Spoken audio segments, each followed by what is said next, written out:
இந்த பதிவில் சூரிய கிரகணம் எப்படி ஏற்படுகிறது என்பதை அனைவரும் தெரிந்து கொள்ள வேண்டிய ஒரு விஷயம். டிஎன்பிஎஸ்சி எக்ஸாமும் கேட்பாங்க. பொதுவாகவே அனைத்து தரப்பு மக்களும் தெரிந்து கொள்ள வேண்டிய ஒரு விஷயம். சூரிய கிரகணம் எப்படி ஏற்படுகிறது, அதன் நன்மை தீமைகள் என்ன என்பதை பற்றி இந்த பதிவில் பார்க்க போகிறோம். முதல்ல நான் சொல்கிறத கவனிங்க. இப்போ பூமியானது நமது பூமியானது தன்னைத்தானே பாருங்க, நமது பூமியானது தன்னைத்தானே சுற்றி கொண்டு சூரியனை நீள்வட்ட பாதையில் சுற்றி வருகிறது. First step. திரும்ப சொல்றேன். நமது பூமியானது தன்னைத்தானே சுற்றி கொண்டு நீள்வட்ட பாதையில் இப்படி சுத்திக்கினே வரும். தன்னைத்தானே சுத்திக்கின்னு இப்படியே சுத்திக்கினே நீள்வட்ட பாதையில் சூரியனை சுற்றி வருகிறது. இது முதல் ஸ்டெப். அடுத்தது, பூமிக்கு அருகில் உள்ள பூமியின் துணைக்கோளான சந்திரன், நிலவுன்னு சொல்றோம் இல்லையா, அந்த சந்திரனானது, இந்த சந்திரனும் தன்னைத்தானே சுற்றி கொண்டு இந்த பூமியை சுற்றி வருகிறது. விட்டு விட்டு போடுற கோடெல்லாம் சுற்றுப்பாதை. அதனால சந்திரன் தன்னைத்தானே சுற்றி கொண்டு பூமியை சுற்றி வருகிறது. இப்படி ரொட்டேட் பாருங்க, தன்னைத்தானே சுத்திக்கின்னு பூமியும் சுற்றி வருது. 2 ஸ்டெப்பு. அடுத்தது, இந்த பூமியானது ஒரு முறை இங்க ஆரம்பிச்சுன்னா திரும்ப ஒரு முறை தன்னைத்தானே சுற்றி கொள்வதற்கு 24 மணி நேரம். 24 மணி நேரம். இந்த பதிவு கொஞ்சம் லென்த்தாக இருக்கும், தொடர்ச்சியாக பாருங்க. அப்போதான் அந்த கான்செப்டை நம்ம முடிக்க முடியும். இப்போ பூமியானது தன்னைத்தானே சுற்றி கொள்ள 24 மணி நேரம், அதாவது ஒரு நாள், அது ஒரு நாள் கணக்கு. இந்த பூமியானது சூரியனை சுற்றி வருவதற்கு 365 நாள். 365 நாள், அதாவது ஒரு வருடம்.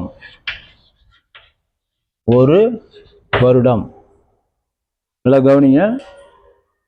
பூமி தன் அச்சில் தன்னைத்தானே சுற்றி கொள்வதற்கு 24 மணி நேரம், அதாவது ஒரு நாள். பூமியானது தன்னைத்தானே சுற்றி கொண்டு சூரியனை ஒரு முறை சுற்றி வருவதற்கு 365 நாள், அதாவது ஒரு வருடம். அடுத்தது, இந்த சந்திரனானது தன்னைத்தானே சுற்றி கொள்வதற்கு 27 நாள். 27 நாள், அதாவது சந்திரனானது தன்னைத்தானே சுற்றி கொள்வதற்கு 27 நாள். சந்திரன் தன்னைத்தானே சுற்றி கொண்டு பூமியையும் சுற்றி வருகிறது. சொன்னேன் இல்லையா, தன்னைத்தானே சுற்றி கொண்டு பூமியையும் சுற்றி வருகிறது. அப்ப தன்னைத்தானே சுற்றி கொள்வதற்கு 27 நாள், இந்த பூமியை சுற்றி வருவதற்கும் 27 நாள் தான். எல்லாம் புரிஞ்சுங்க. பூமி தன்னைத்தானே சுற்றி கொள்வதற்கு 24 மணி நேரம். பூமியானது சூரியனை சுற்றுவதற்கு 365 நாள், ஒரு வருடம். ஆனா நிலவு அப்படி இல்லை, சந்திரன் அப்படி இல்லை. சந்திரன் தன்னைத்தானே சுற்றி கொள்வதற்கும் 27 நாள் தான். பூமியை சுற்றி வருவதற்கும் 27 நாள் தான். அதனால்தான் நாம எப்பொழுதுமே பூமியிலிருந்து சந்திரனின் ஒரு பகுதியை மட்டுமே காண முடியும், மறுபகுதியை நம்ம காணவே முடியாது. பூமியிலிருந்து சந்திரனுக்கு அனுப்பப்படுகின்ற விண்கலன்கள், செயற்கைக்கோள்கள் எல்லாமே இந்த ஒரு பகுதியில் தான் தரையிறக்க முடியும், ஒரு பகுதிக்கு செல்ல முடியாது. ஏன்னா அது தன்னைத்தானே சுற்றி கொள்ளும் கால அளவும் பூமியை சுற்றி வருகின்ற கால அளவும் ஒன்று. இதை முதல்ல நீங்க புரிஞ்சுக்கணும். இப்ப சொல்லிட்டேன். இது என்னன்னு கேட்டீங்கன்னா, இந்த சூரியன் ஒரு நிலையா இருக்குது. சூரியன் என்பது ஒரு நிலையா இருக்குது. இந்த சூரியனை இந்த பூமி சுற்றி வருது. எல்லாம் கவனிங்க. சூரியன் நிலையா இருக்கிறது. இந்த சூரியனை பூமி சுற்றி வருகிறது. இந்த பூமியை நிலவு சுற்றி வருகிறது. இந்த பூமியை நிலவு சுற்றி வருகிறது. இப்படி இதனுடைய பாதையில இது செல்லுது, இதனுடைய பாதையில இது செல்லுது. இதற்கிடையில இங்க பூமி, சந்திரன், சூரியன் ஒரே நேர்கோட்டில் வரும்பொழுதுதான் சூரிய கிரகணம் ஏற்படுகிறது. இல்லை கவனிங்க. பூமி சூரியனை சுற்றி வருகிறது, சந்திரன் பூமியை சுற்றி வருகிறது. அந்த இடப்பெயர்ச்சியை பாருங்க.